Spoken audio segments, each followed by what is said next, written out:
All right. Hangout is live. Hello, everyone, and welcome. I am Christiana Ellis. And I'm Mike Meitin.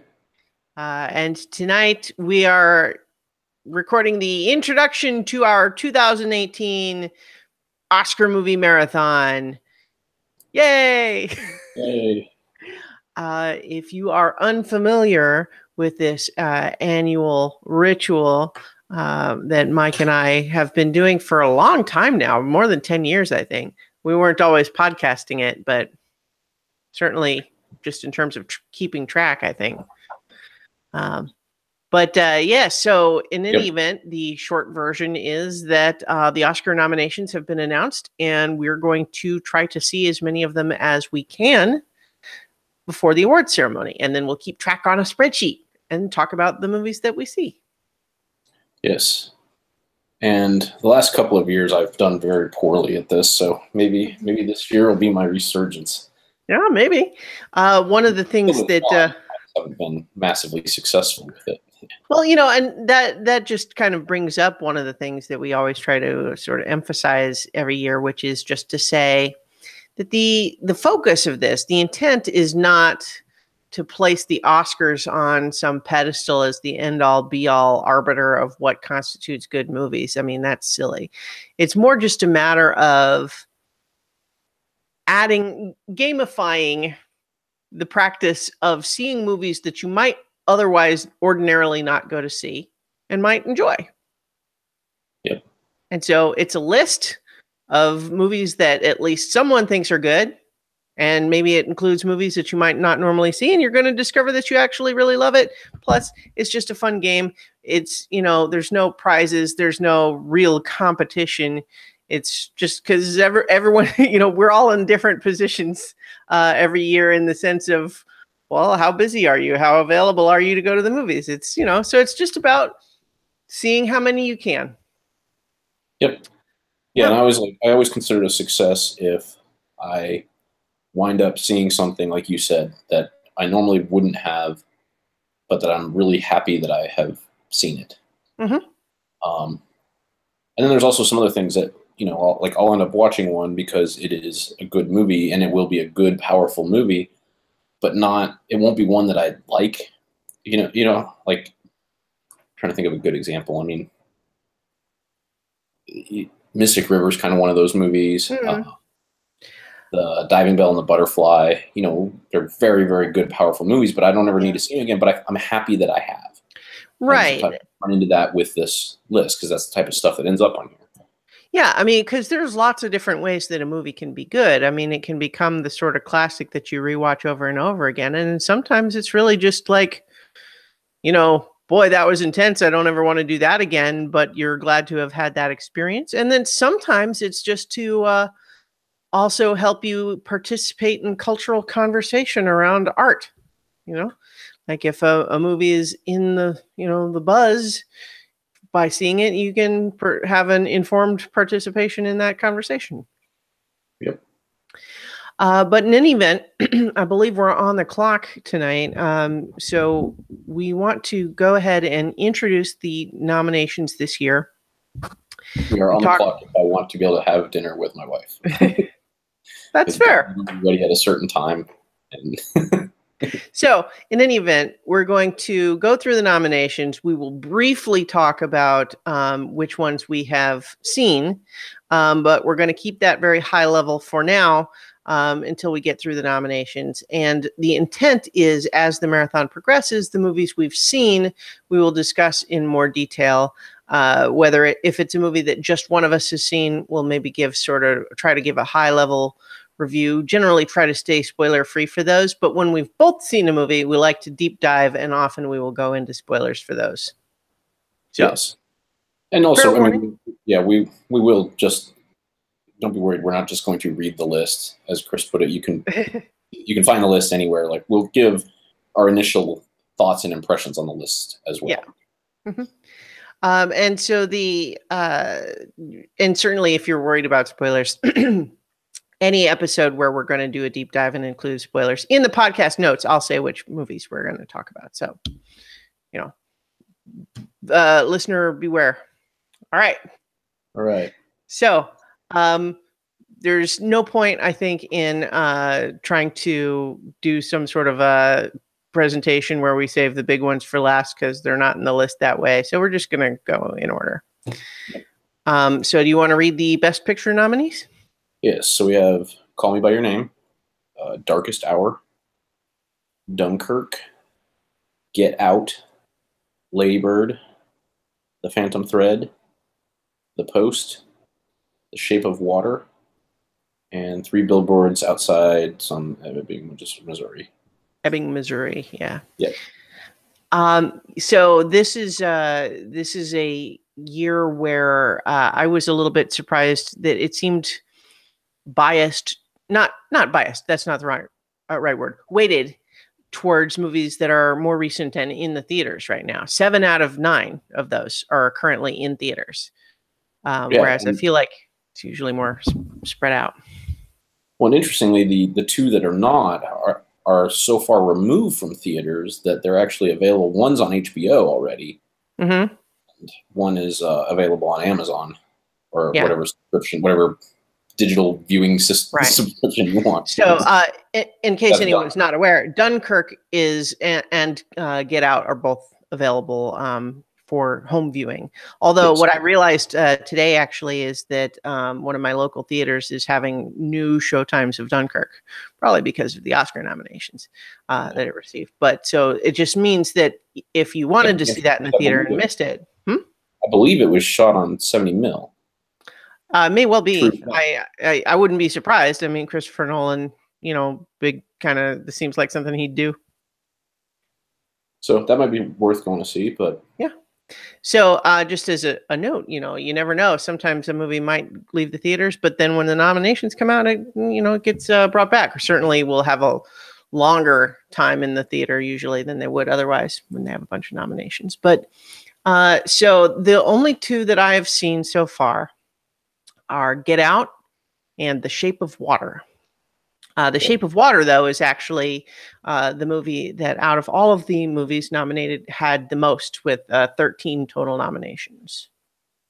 Yeah, so, I'm going to be interested to see that number, partly because it has the most, but I've also heard some mixed reviews of it. I mean, everybody thinks that it is technically an incredibly competent movie. That's never been disputed, but the content and how good it is different about it. At a high level, I'll say that I loved it. Like, I really like it, but it is weird. And so that's not any movie that's weird. There's different flavors of weird, and not everybody likes the same kind. Yeah. Well, one of the specific criticisms I heard outside of it just being weird was that the supporting characters are fairly bland and scripted, and I don't want to put you in the position of defending it because I haven't seen it. I've heard, but my point is that even outside of it being weird, I have heard other criticisms of the plot. Yeah, obviously lots of these things are subjective, but at first blush, that criticism doesn't seem particularly apt to me. Not because the characters are super deep, but because it's so very clearly a fairy tale story. Right. So and to be fair to them, these are people who loved Get Out. Not that, I mean, I love to Get Out also. I did too.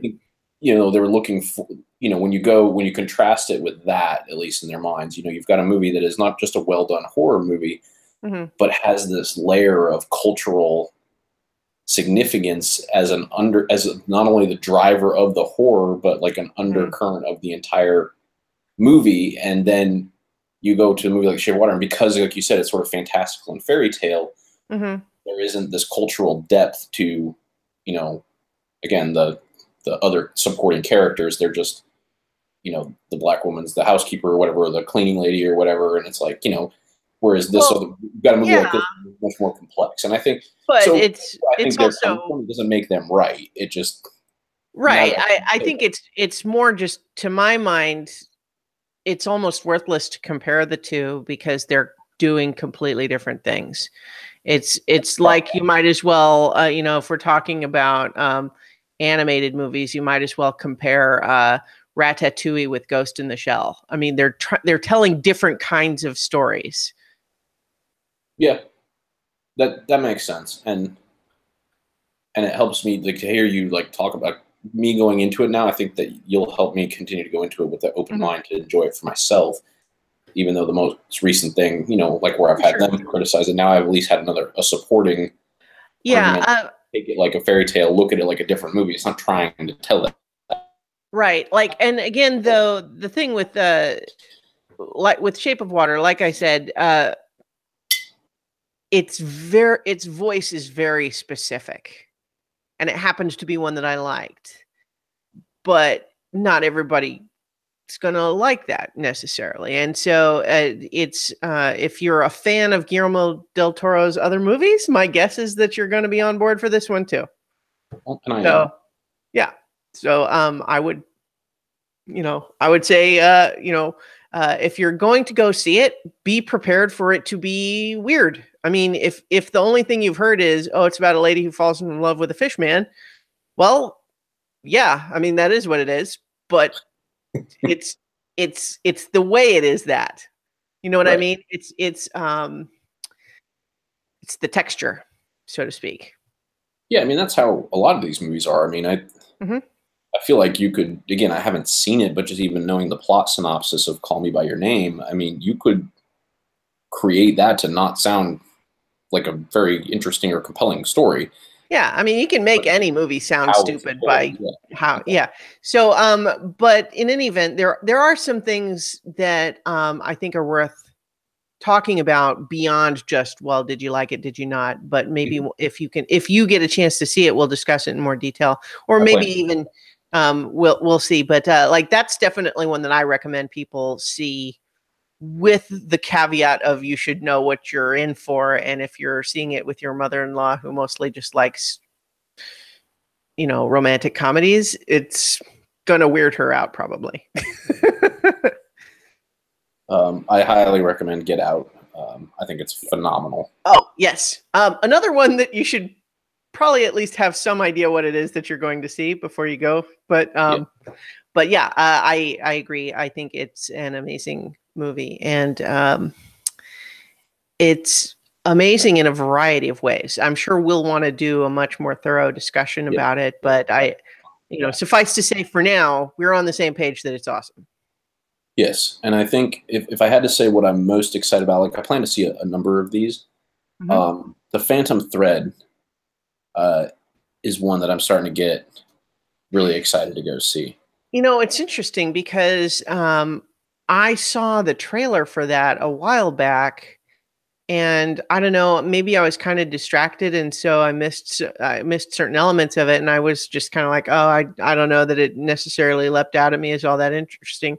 But then, Daniel Day-Lewis in a role that he apparently, according to interviews, decided to quit acting after, because the role filled him with unbearable sadness, is what he said in the interviews. What does that mean?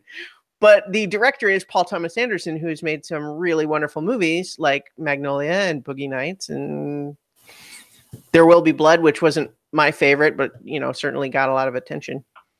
Yeah, and I think that's why it crept up on me is the same as you, is that I saw that it existed. It was like, okay, whatever, a movie. And it primarily came out in January, so I considered it like a dump movie. Like, oh, well, this thing must not have been that great, so they're pumping it out in January, not realizing they had done the limited release to make it eligible. And then as I started to realize who all was involved in the project, I started to get a little bit more excited, and it starts to get some recognition in here, and it's like, well, maybe I am kind of excited to see this thing. So I think the one that I'm most excited to see that I haven't yet is Lady Bird, which is just kind of teenage coming of age comedy, is my understanding, but a really good one. And I don't know, just from what I've heard about it, makes it just sound really, really good. I'm looking forward to that. Yeah, and I like the people involved in that as well. So yeah, so several good ones. There's nothing that leaps out at me on that list of something like, ugh, like either I saw and didn't like or don't feel like I want to see. Yeah, I think the only one that I've heard potentially, the Three Billboards, is sort of. Yeah, that one has, I guess, some I think it's controversy surrounding it a little bit. Yeah. And also just maybe not one of the more fun ones to watch in terms of subject matter. But we'll see. All right. So best animated feature. The nominees are The Boss Baby, which does actually have a "the" apparently. The Breadwinner, Coco, Ferdinand, and Loving Vincent. I have seen The Boss Baby and Coco. I have only seen The Boss Baby, but I do plan to see Coco. Yeah. So I don't know how you felt about The Boss Baby, but for a movie that I had virtually zero interest in, it was surprisingly good. It's exactly how I felt. I watched it over the Christmas break. Mm-hmm. It was suggested, because it was something easy. It was on Netflix.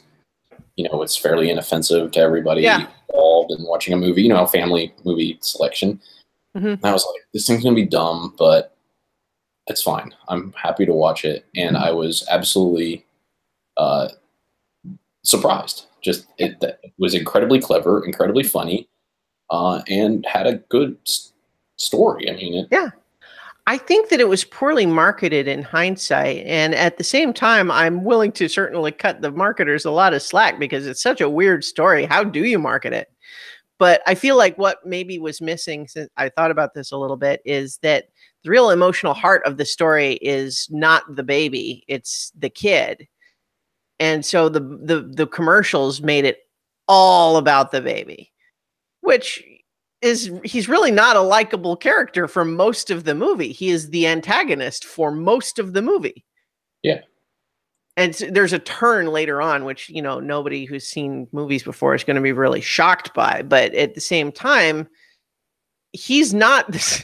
He is the challenge that the main character has to deal with, as opposed to the highlight of the film, which is what the marketing made it look like.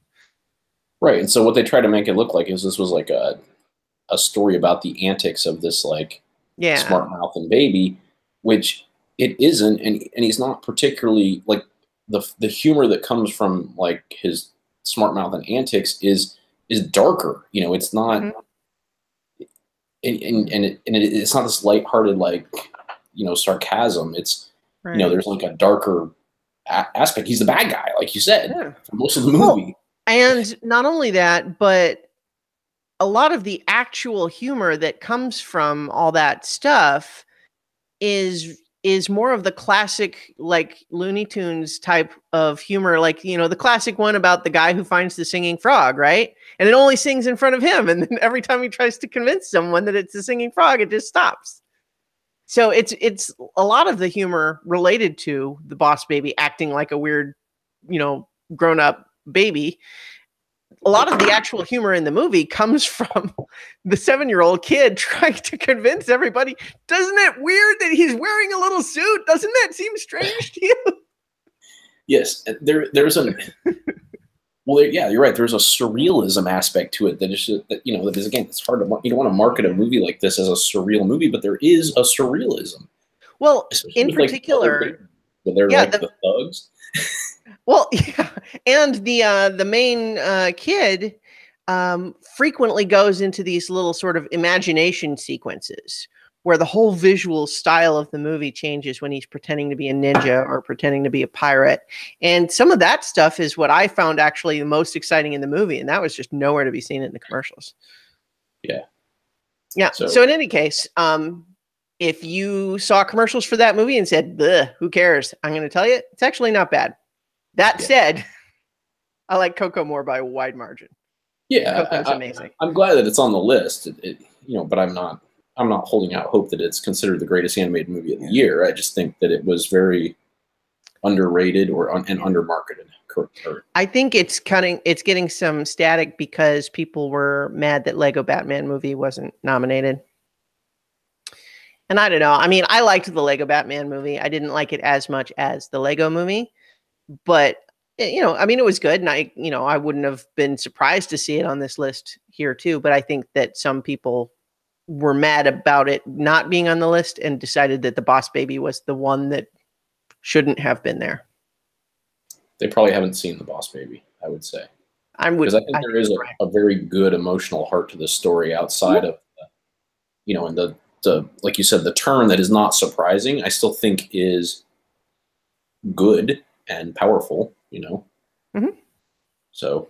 Yeah. I mean, it's a very strange, high concept premise aside. The actual emotional beats are very sort of straightforward, but solid. Yeah. In any event, Coco though is just amazing, and so we can talk more about that. I'm excited in the future. But Coco is one of my favorite animated movies in a long time. Better than Zootopia? I've only seen it once, so I think I have to rewatch it to make that judge. But it's on that level, I think. That's a strong endorsement because I love Zootopia. So I did too. All right, so on to director. So Christopher Nolan for Dunkirk, Jordan Peele for Get Out, Greta Gerwig for Lady Bird, Paul Thomas Anderson for Phantom Thread, and Guillermo del Toro for The Shape of Water. So not any newcomers here except for Greta Gerwig. I think a lot of people were pleased to have her get nominated, and that I think a lot of the speculation was that she took Martin McDonagh's place. He would have been he's the director of Three Billboards. So in terms of who was expected to be nominated, and she slipped in there, I think people weren't expecting it, but a lot of people have. I don't know. I've just basically been seeing people happy online that she got nominated. Yeah, I think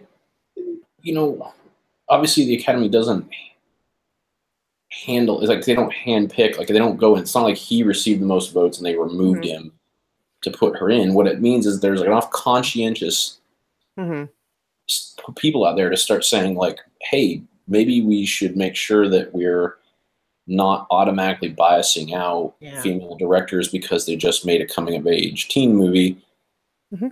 And that's what I think is so great about like this is a whole sort of as a commentary, like after the last year or whatever, when the Oscars so white and all that, they didn't go overboard. It's not like it's not like they had this huge like whiplash back, but it is very consciously including things that are a lot more diverse culturally, gender, story wise, not just the people who are acting and producing and directing, but the content. I think the Oscars itself is better for this because there are a lot of different types of movies that are getting nominated that are good and deserve it. Yeah. I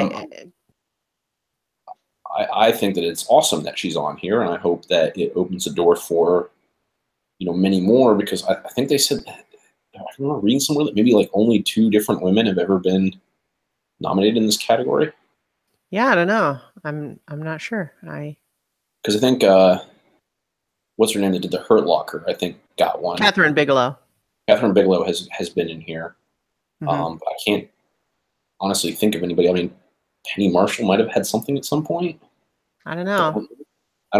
But Ava DuVernay did Selma. Was she nominated? I don't remember.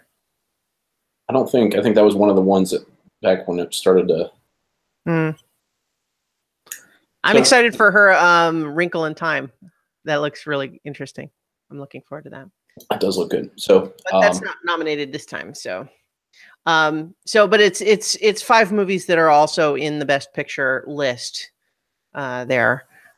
So we'll be seeing those movies as we see them. Yep. For Best Actor, we have Timothée Chalamet, which has a weird accent in the Timothy there, so I'm hoping I'm saying that right. In Call Me by Your Name, Daniel Day-Lewis in Phantom Thread, Daniel Kaluuya, and that's another one I'm not 100% sure I'm saying right, for Get Out, Gary Oldman for Darkest Hour, Denzel Washington for Roman J. Israel, Esquire. And just as a funny little bit of trivia for our show is that I didn't have to change the cell with Denzel Washington's name because he was in the exact same spot on the spreadsheet last year for Fences. So I went to enter in the different nominees, just typing over the names from last year, and he was already in the cell that I was going to type him in. That's really funny. It also happened, incidentally, for Meryl Streep in the next category. I was listening to another podcast that I listened to that was discussing the Oscar nominations, and they said everything on here is fine except like not that Denzel Washington. I'm sure he was great in this movie, but he probably doesn't even remember that he did this movie, and now he's got to go and get all dressed up and pretend to care. You know, it's interesting because I saw 2 different trailers for Roman J. Israel Esquire, and that they made it look like 2 completely different movies. So my guess is that both of those movies are contained within the one, but it seemed like another example of a movie with kind of a weird story that they weren't quite sure how to sell it. Yeah, I gotta say, I mean, without having seen it, I'm thinking this category though is probably going to come down to Timothy. I think it is Timothy, but he goes by like Timmy. Yeah, because it's there's no, instead of the American spelling of Timothy with a Y, there's 2 E's, one with an accent. Yeah, I think it's going to come down to him or Daniel Day-Lewis. I mean, I thought Daniel Kaluuya was awesome in Get Out, but this is one of the, I hate to say that, like, you know, because it seems so like cliche, but you know, the nomination is the reward in this one. I think that's the case. I mean, he was the lead actor in a horror movie, and he made it into the Oscar nomination category because of the powerful performance that he put together. That's pretty much. Yeah, and we'll talk a lot more about Get Out. So you know, anyone who's concerned there, we definitely will. You know, it's the standard like, oh, he played a historical figure very well, so he gets on here. Yeah. But you know, since we've each only still seen Get Out, it's hard to judge. But I guess my point is that I'm going to make a conscientious effort from this one to pay attention to the Call Me by Your Name and the Phantom Thread, because I feel like those are where the real competition on this one is. So okay, I really haven't heard very much. I know the basic premise of Call Me by Your Name, but I really haven't heard any other buzz about it. So, I mean, other than obviously people like it. So, but I don't know like details. So I haven't like heard anything about him particularly. I mean, this is pretty much like, I think it's, people love what he did with this because he made it into what I think is what everybody point to is what made this like a touching movie as opposed to just an odd romance. But we'll see, because we'll have to go see it. He is the younger of the romantic pair, I believe, yes. With Armie Hammer as the older. The other guy is in the. Does he make supporting actor? No. Armie Hammer, I believe, is the other half of the couple, who has previously known from the Lone Ranger movie. I mean, and other things, but I just mean that's the thing I know the name from. Anyway, let's move on to Best Actress. Best Actress. All right, so we've got Sally Hawkins for convincing everyone that she fell in love with a fish man in The Shape of Water. She does a good job. Frances McDormand, who won the Golden Globe in The Three Billboards. Margot Robbie, I believe she plays Tonya Harding in I, Tonya. That's my understanding. Yep, and Saoirse Ronan. I want to say it's Saoirse. Saoirse? Yeah. Saoirse Ronan for Bird. And Meryl Streep in the same place for Post. So obviously Frances McDormand and Meryl Streep are not newcomers to the category. No. Saoirse Ronan is the young girl at the heart of Lady Bird, so I believe it's her first thing. Margot Robbie also was in the Suicide Squad movies. That's the one that kind of I know the name from. But I've actually heard I, Tonya is really good. Was she the Harlequin? Yeah, she's Harley Quinn. Yeah. That's kind of a funny career path. Yeah. Harley Quinn and then Tonya Harding. And then Tonya Harding, yeah. Now I'm just imagining a fan art of Harley Quinn with the unlaced boot, crying because the laces of her jester boot were broken. That's pretty funny, actually. I like that. Well, thanks. The only one I've seen so far is The Shape of Water with Sally Hawkins, but she is really good. And the only other thing that I think is worth kind of talking about there, that we will probably talk about more when we talk about the movie, is there is some criticism that this is an example of a person who is not disabled playing a disabled character.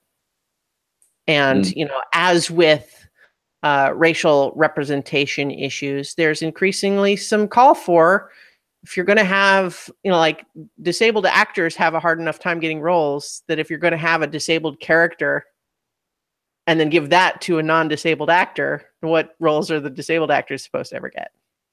Right. So I think there's some fair discussion to be had there. But she did a great job. Right. Best supporting actor. We have Willem Dafoe for The Florida Project. Woody Harrelson for Three Billboards Outside Ebbing, Missouri. Richard Jenkins for The Shape of Water. Christopher Plummer for All the Money in the World. And Sam Rockwell also for Three Billboards Outside Ebbing, Missouri. I think the most interesting thing about this category is how much of a fuck you it is to Kevin Spacey that Christopher Plummer is getting nominated. For going in and like replacing him. I mean, that's the anyone who doesn't know that he's on here, but there's a little bit of it. Yeah. Well, and I mean, to be fair, he's a great actor. I mean, he's been nominated for other things before. In particular, I'm remembering him from Beginnings. Do you remember that one with Ewan McGregor? Yep. Yeah. Anyway, anyone who's not familiar with that news story is that obviously when the allegations against Kevin Spacey came out, he had just recently finished filming this movie, All the Money in the World, that was like a month away from it's supposed to have, premiere. But is it Guy Ritchie directed this one? I feel like it's someone that I remember. I can't remember the name now, but in any event, All the Money in the World is Ridley Scott. Ridley Scott. See, okay, yeah, is that Ridley Ritchie? I think was what threw me there. But they basically went in and did some reshoots, and essentially, like a month before the movie was supposed to come out, they completely recast Kevin Spacey's character with Christopher Plummer. And so the movie came out with Kevin Spacey having been cut out of it entirely. And then there was a whole additional controversy about how apparently everyone who came back for reshoots except Mark Wahlberg did it for free, and he got $1.5 million for it.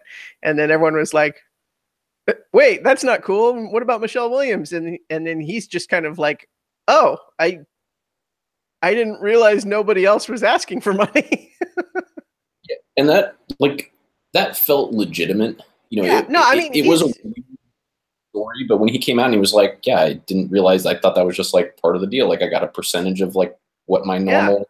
My agent was doing his job trying to get me the most money. So he actually, I believe, he donated it all to the Time's Up or something like that, I think. Yeah. So that was actually pretty classy on his part. For, Mark Wahlberg's not necessarily known for being the classiest guy, but he's not bad.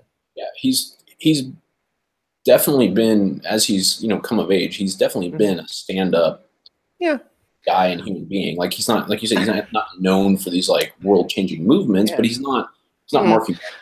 Well, what I have a hard time with is that if you are a fan of the Doug Loves Movies podcast with Doug Benson, which I am, there is a comedian named Daniel Van Kirk who does a pretty good Mark Wahlberg impression.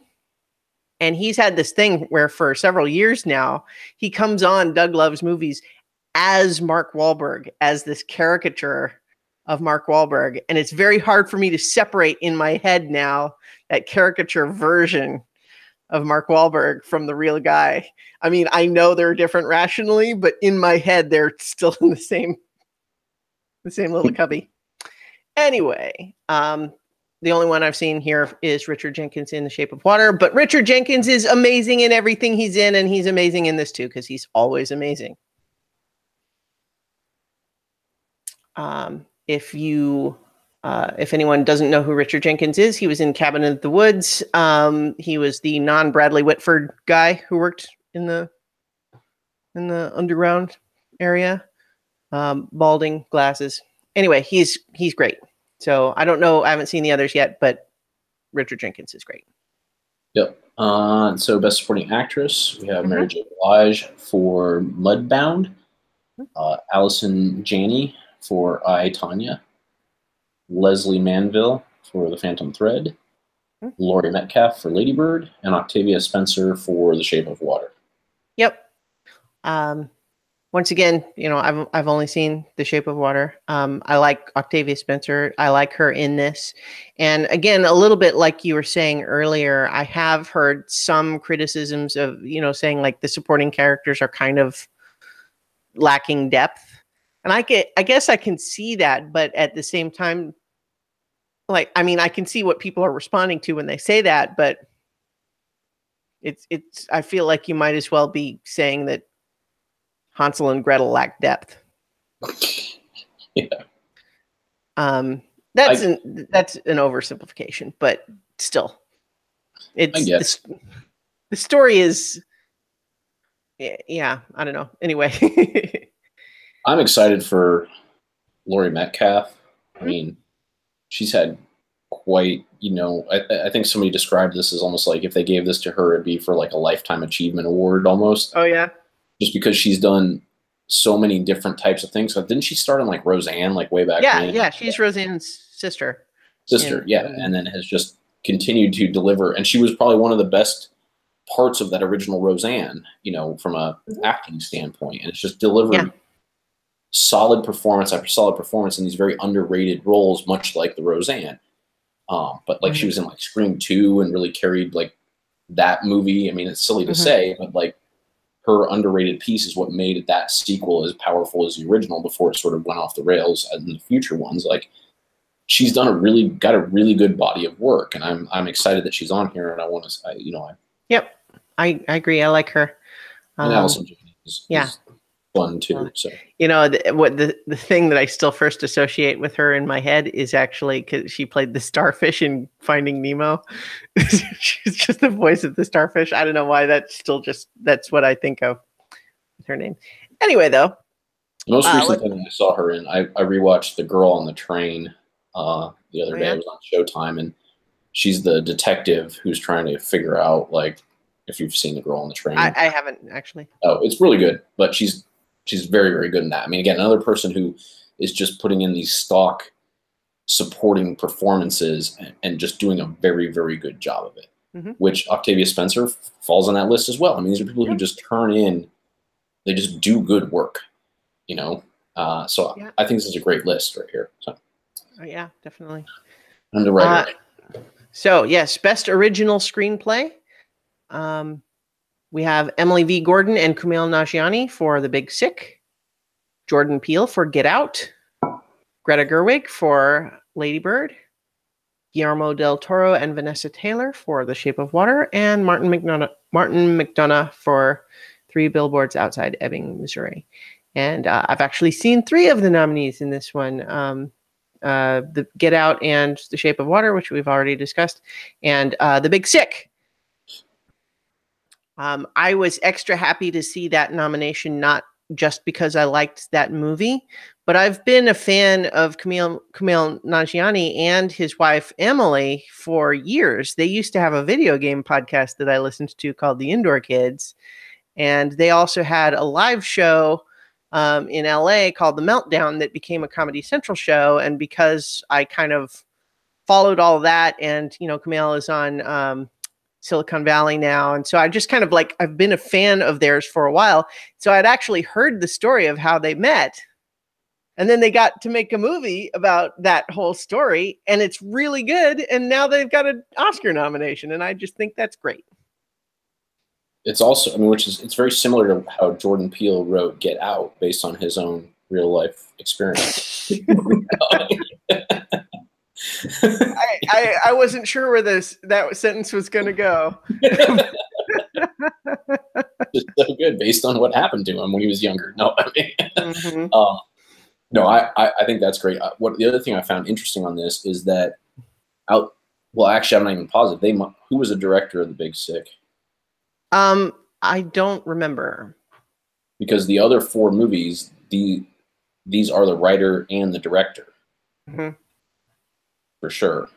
Yeah. Michael Showalter.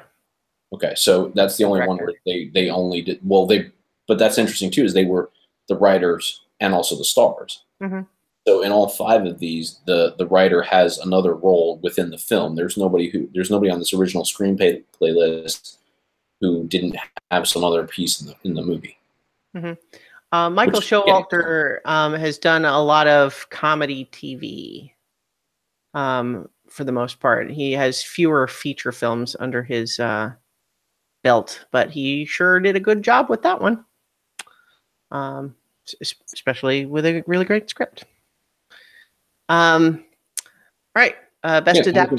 To that, it's interesting that all of these writers were invested in the movie in some other way as well. Mm-hmm. So yeah, which I don't think is the case in the next set. So no, I don't think so. But that's maybe somewhat to be expected in terms of original versus adapted screenplay. Because I mean, it's what I think it's saying is that these are original scripts and also, to use a term, passion projects essentially. Mm-hmm. That's why they are involved in other ways, which is part of what made these things so good. Is that this isn't just try to make a buck or try to make a good movie. This is to make something that they feel is important. And I think that was reflected, at least from what I know of these movies. So yeah. Onward to adapted screenplay. Yes. The Big Sick is great. Everyone should see that one. And seriously, that's I plan to make a point to see in this marathon. Yeah. Well, I just mean especially some of the others we've talked about you have the qualifiers in the sense of make sure that you know what you're getting in for and everything. Big Sick is just I think that's good for anybody. Perfect. Okay. Best adapted screenplay. You want to read that one? Oh, is this me? Yep. James Ivory for Call Me by Your Name. Scott Neustadler and Michael H. Weber for The Disaster Artist. Mm-hmm. Scott Frank, James Mangold, and Michael Green for Logan. Mm-hmm. Aaron Sorkin for Molly's Game. And Virgil Williams and D. Ross for Mudbound. Mm-hmm. I think it's Reese. D. Reese. D. Reese. Sorry, yep, I'm looking at the iPad. No problem. I don't need to see the whole spreadsheet. Yeah. The only one that I've seen is Logan, and although I thought that was a great screenplay, it's a little bit of a surprise just to see it pop up here. Superhero movie that it is and all. It's great, but it's just one of those movies where you don't always expect it to get this kind of recognition. Right. And I haven't seen The Disaster Artist yet, but in preparation for seeing it, I did finally watch The Room just earlier this week. How did that go? Well, watching it by myself at home is probably not the ideal viewing experience for that kind of movie, because kind of like Rocky Horror now, it's part of its achievement of cult megastardom is those live viewings where you have people throwing spoons at the screen and stuff. But the movie is fascinatingly bad because it's competent in many respects, but full of really strange choices that all seem like they must stem from the mind of this one very strange guy who wrote and directed and produced and edited and starred in a movie that seems really autobiographical, although that's never officially been confirmed. And you just can't get a straight answer out of this guy when you talk to him in an interview.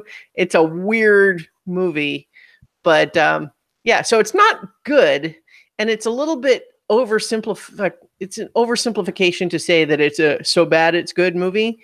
It's a fascinating movie. because it's just there's so many weird choices. For example, 8 minutes into the movie, you have a sex scene that lasts for 4 full minutes.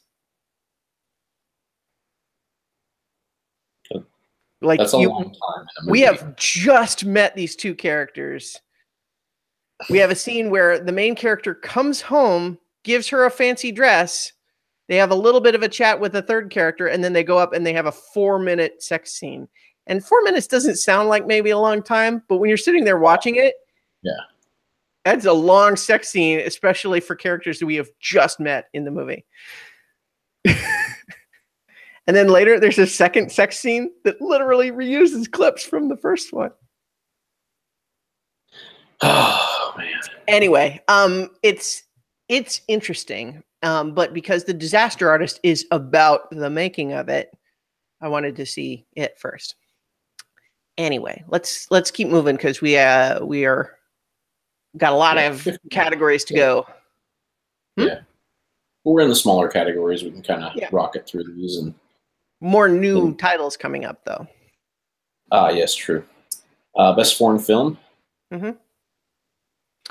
We have A Fantastic Woman from Chile, The Insult from Lebanon, Loveless from Russia, On Body and Soul from Hungary, and The Square from Sweden. And the only one I know anything about is The Square, and even that is only just a very general premise that is about something to do with like performance art and human nature. The only one I know about is A Fantastic Woman from Chile, which is a story about, it's about a transgender person, but I think a politician in Chile. So I don't know enough about it, but it's the only one I've even heard of. I mean, I've heard of The Square. I didn't really know anything about it. The other ones I've never even heard of. Yeah. So. But like with the best documentary feature, we try to include these on the list because it's great when you can get to see them, but lots of times they're hard to see. Yes. All right. Although I will say, like now that's become meme worthy, I think it's interesting that the what's the Hitler movie that was on here? The German Downfall? Yeah, Downfall, which has now become, Yeah. Well, that's the one, like, if you've ever seen those videos where it's Hitler in a bunker ranting to his subordinates, and the memes are basically giving weird subtitles to suggest that that's the dialogue, what he's ranting about. Yeah. Sports team or your political thing or your movie taste or whatever. Yeah, whatever. That movie, that came from Downfall, which I saw because it was on this list and really, really enjoyed. I mean, Downfall is a fantastic movie. Even though it is all in foreign language, and that was probably 10 years ago, actually. Yeah, it's been a while. So sometimes you come across these things, and that's why we have it on here. Yep. So, but on to best original score. So, Dunkirk, Hans Zimmer. Phantom Thread, Johnny Greenwood. The Shape of Water, Alexandre Desplat. Star Wars: The Last Jedi, John Williams. Three Billboards, Carter Burwell. Yep.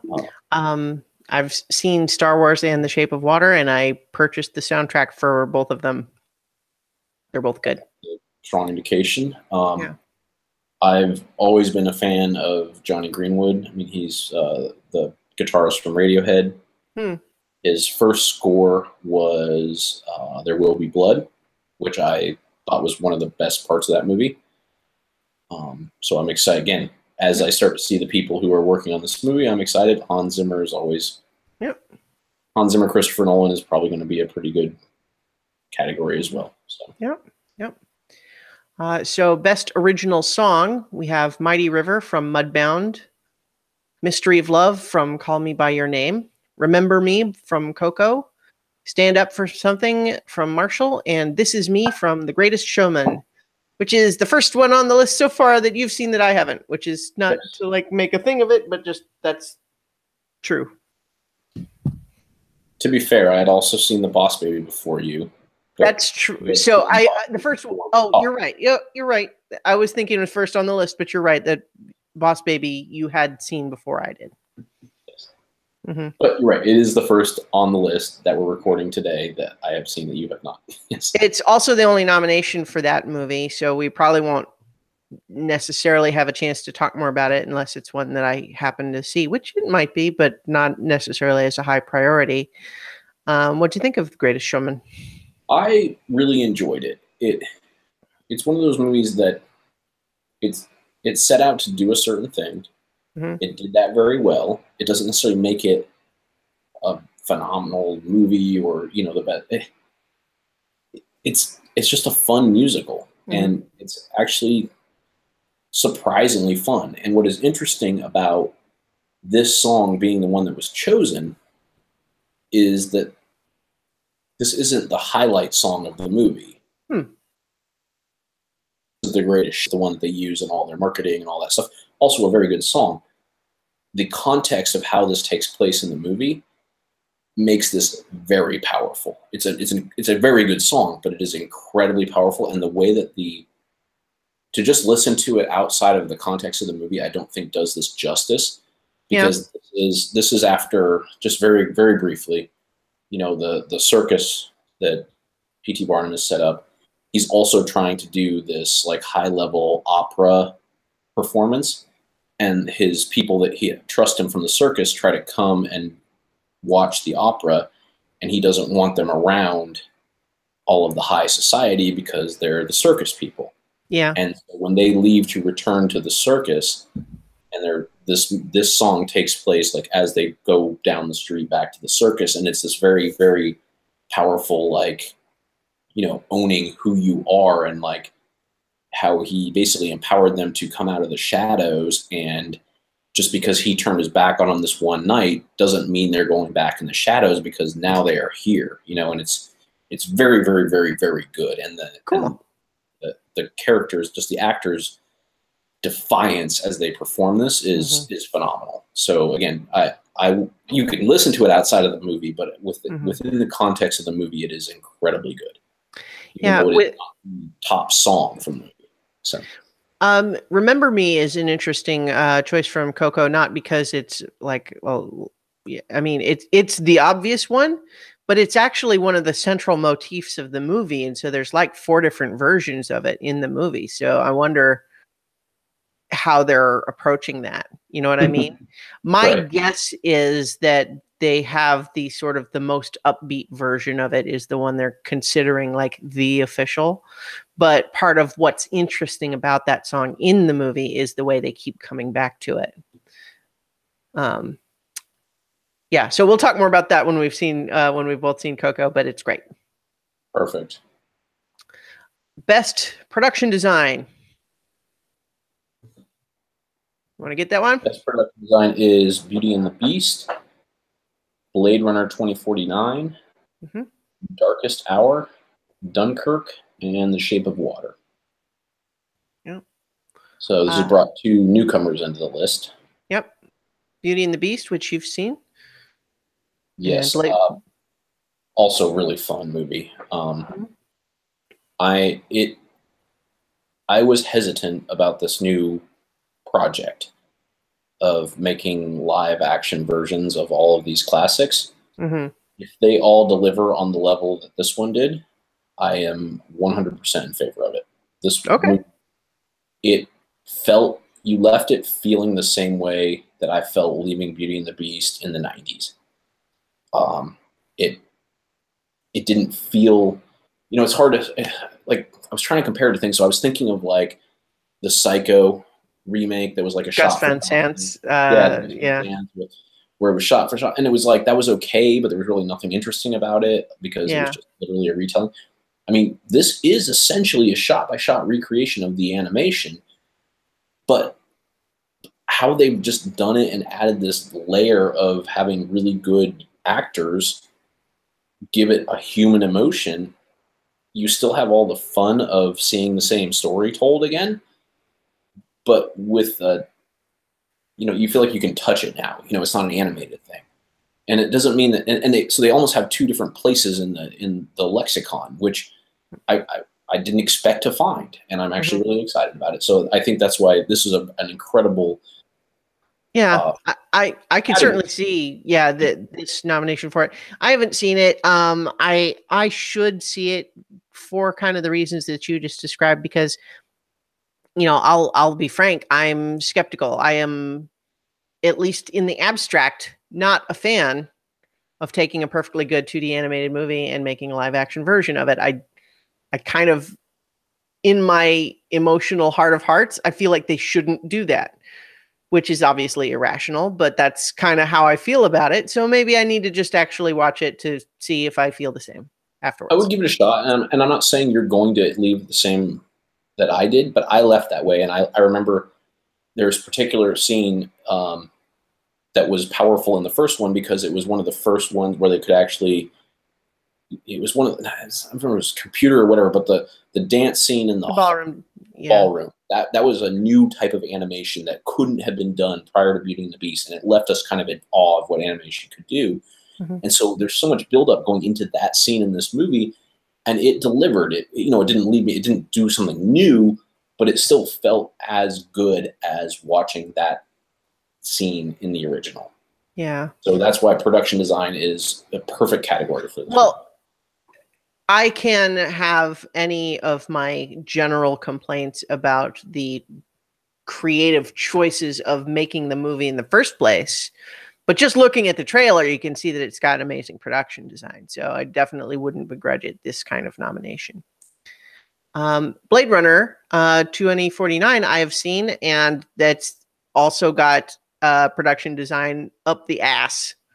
And to use a vulgar way to say it, but I just mean it's very visually striking throughout in ways that I think are really great. And so this is definitely a deserved category for an interesting but also flawed movie, in my opinion. One I am strongly looking forward to. I actually had plans to go see it in the theater that just fell through. And but The Shape of Water, like I kind of mentioned earlier, like every one of Guillermo del Toro's movies, like this movie looks amazing from frame one to frame end. It's just there. Every time you're looking at the screen, you are seeing something interesting, just visually. And that's a lot of that is production design. Unfortunately, I think we might have to leave it there tonight. Yeah, there's a bunch left, but there are also the smaller ones. So I think what we'll plan to do is we'll regroup at some point soon.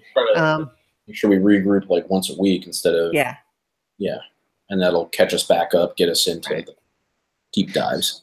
Yeah, so we'll blast through the remaining categories in the next one, and also then move on to some of the more in-depth discussions of the movies that we've both seen.